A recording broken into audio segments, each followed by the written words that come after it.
What's up, everybody? This is Kerry. In this video, I'm going to give you my best bets for week 3 of the NFL season. Now, before we get started, I'm going to show you my record so far over the first 2 weeks. I'm going to be transparent on my channel and show my viewers and subscribers exactly how well we're doing.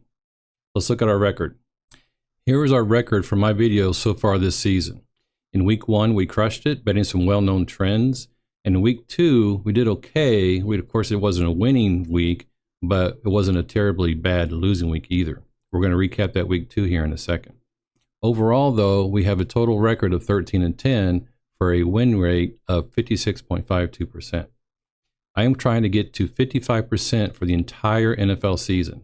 So the fact that I'm at 56.52, I feel pretty good about that. Let's do a quick week 2 recap. These are the trends I followed in week 2 and I put on my video for my week 2 best bets. Here are the double-digit week 1 losers that covered the spread in week 2. Now notice the Colts and the Texans were in there twice. I picked the Colts, and this is what happened. So the Texans, I didn't bet that one since I picked the Colts.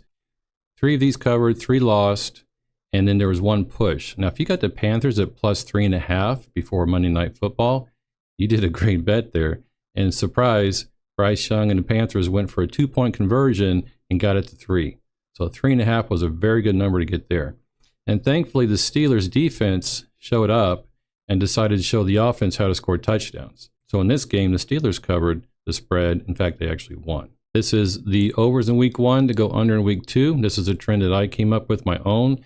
And this is what happened, 2-2. And finally, divisional games with high totals tend to go under. In this case, this trend was 1-1.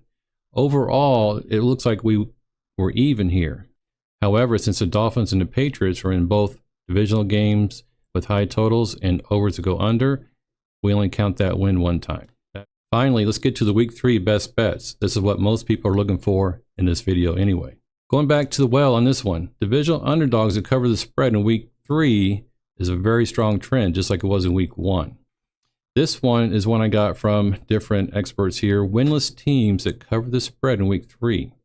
And the same thing again with the season-long trend. Divisional games with high totals tend to go under.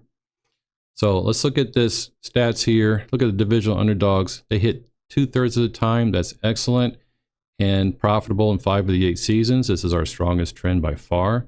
Winless teams to go 0-2 hit 61.5% in those 8 seasons and covered and were profitable in 6 of the 8 seasons. That's great. And then finally, divisional games with high totals. This is a season-long percentage. Is also a very strong trend. Here are the games for divisional underdogs. We just have 2 divisional games for week 3. The Texans with plus 9.5 and the Jets at plus 3 are the bets that I actually picked here. The winless teams at 0-2 that cover the spread. Now, looking at this list, it's not easy to get behind a team that hasn't won yet. But as we all know, some of these teams are just really close to breaking out and probably getting their first win. Now, I can get behind the Broncos and the Chargers and the Patriots here. The Patriots have a very strong defense.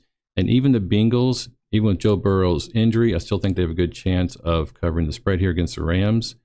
However, the Texans, the Bears, and the Cardinals, I would be very concerned to get behind any of these teams. But with these high totals, look at the Bears at plus 13.5 against the Chiefs.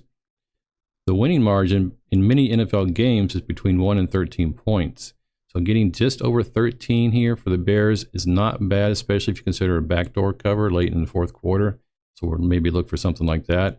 But I'm going to pick these again because this is a very strong trend. I'm going to stick with the trends. Now, looking at the Chargers and the Vikings are also winless. So this is one, just like with the week 2, one I didn't put in here because I'm picking the Chargers in this game. Another tool that I use is I go on Sports Betting Dime and look at the bet percentages, the money percentages, and the sharp percentages.